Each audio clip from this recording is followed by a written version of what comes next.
long road. Especially, one thing that is difficult when you play for clubs like Chelsea and teams at the top that are usually at the top is you get compared to who was there before. And maybe you're not the same type of striker, you're a different striker, but you're going to get compared to Drogba, you're going to get compared to whoever that played before. You can mention a lot of people there. But I do think that what they're doing is remarkable, and we were talking about it before the show. They don't have anything to play for. I'm not having a go at the Conference League, but they're playing a different team there. Cole Palmer is not playing in that. They are really concentrating on the league, and it is a massive plus nowadays. That could be something for them a little bit, because I still look at them and I don't see a title-winning team in there just because when I look at the goalkeeper and the two centre-backs. But I know Liverpool didn't win the league, but if you remember the season of Brendan Rodgers when Liverpool come really close, they came from nowhere, no one expected it, but they didn't have European football. I know Chelsea do, but what Thierry said there, they can put the second team out and probably still win that competition. So in some ways, they haven't got European football, if you know what I mean, for the starting 11. So that is something that definitely puts them right in the race. They are certainly building momentum. 8 unbeaten, 5 straight wins.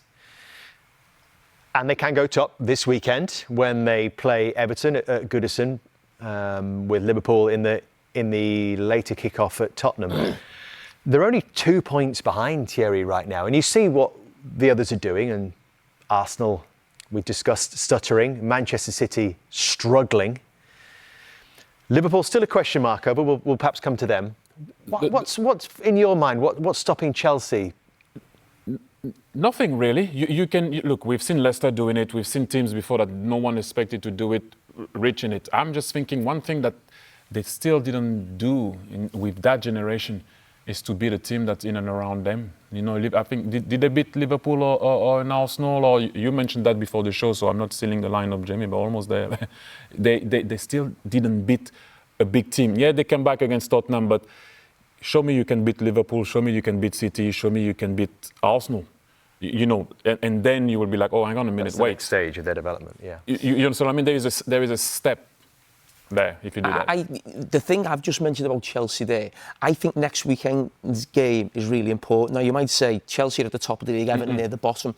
But when I look at the things that worry me about Chelsea in terms of winning the league, in terms of a goalkeeper and maybe 2 centre-backs, Goodison's Park is the type of place where something like that would show up. Now, if they could go to Goodison, you go there, you keep a clean sheet, you win, you think, oh, OK. That's one of those results that it's a team near the bottom, but you know it's a tough place to go. But again, if your goalkeeper's not at it, or your 2 centre-backs are not at set pieces, Everton type pitch, you know, you can come a cropper there. We heard from Thierry earlier on Arsenal talking about the fact that a few things need to go in their favour if they're to get themselves back into contention. And here in Manchester City's last 11, just to remind you, 8 defeats in the last 11 games. And through that spectrum, we've seen the changing faces of a manager that Thierry knows very well in Pep Guardiola. Does it come a point, Thierry, when you wouldn't be surprised if he actually decided enough was enough? Not like that. You can, okay, well, you can never say never because we've seen stuff in football that you can, but Pep is not the type of coach. Actually, it is really, really hard and mean and intense when you win because he want to keep you there. And he's, I think, over nice when he's down. So as you can see, sometimes you can see that the team didn't play well, but he will come out and say, I love my team. They played really well tonight. And sometimes he will have a go at his team or will come on the field, they want 3-0 and you see him arguing with someone that missed a pass. So I like that in a way because I think for me, you change when you're at the top, you try to change at the top so you can stay there. Once you are there, you're trying to be the nice guy now. And at times a bit much. But one thing that I would say about this team, and for me, some people sometimes do get a pass. That doesn't mean that you need to get a pass all the time. I'm just saying that it is the first time that is happening like that to him in his career. Yeah. So let's not kill the guy or kill this team because of what's happening. Some people might be happy, right? Because they're waiting for that. But that's not how I see it.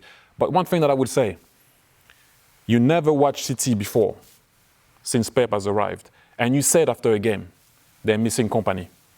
They're missing David Silva. They're missing Aguero.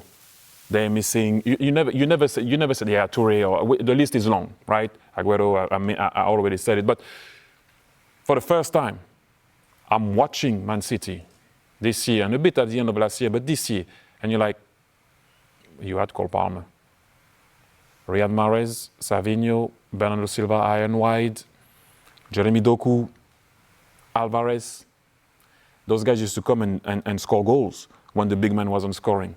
Now, if the big man is not scoring, who is scoring? Well, that's the big man, obviously, Alan. So it is the first time that you can actually challenge his decisions.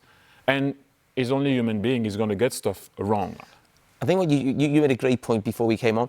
It's the first time it feels like a rebuild, even though there has been a rebuild, but they've been so successful, so they haven't missed the players you're talking about. But this is something that every club's gone through. You think of Jurgen Klopp a couple of years ago. You think of times under, Sir Alex Ferguson at Manchester United, where you go, OK, it's going to take them a couple of years to get back to what they were.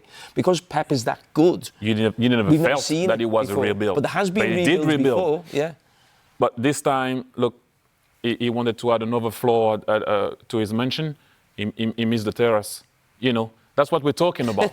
That's a luxury. No, but you know what I mean? Like, we're not talking about a guy that didn't win anything. That's we why... don't live in houses like that. You might... No, but I felt for him, obviously, when he came out and he made the sign of showing he won 6 titles and everything.